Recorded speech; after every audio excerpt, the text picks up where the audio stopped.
Étalonnage des axes. Maintenant que nous avons enregistré les paramètres de la lame, nous allons vérifier l'exactitude de la machine par le biais de l'étalonnage. L'étalonnage consiste à mettre les trois axes à zéro, soit la hauteur de la lame par rapport à la table, l'équerrage de la lame toujours par rapport à la table, et la distance entre le guide parallèle et la lame. Pour mesurer la hauteur de la lame, on utilise un pied à coulisse que l'on vient appuyer contre la plus haute dent.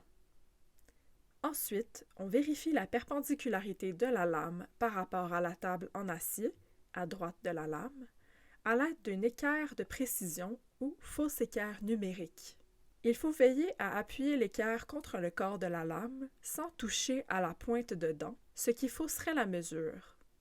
Pour vérifier le troisième axe, soit la distance entre le guide parallèle et la lame, on se doit de couper une pièce de bois, un martyr, que l'on mesure ensuite pour déterminer avec précision le positionnement du guide par rapport à la lame.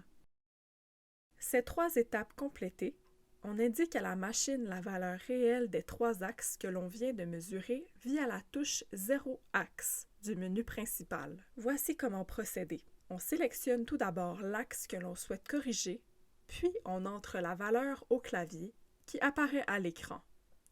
On confirme la valeur en appuyant sur la touche Entrée. Pour sauvegarder la modification, il faut encore appuyer sur l'icône qui correspond aux paramètres que l'on vient de changer. On répète cette procédure pour chacun des axes à corriger.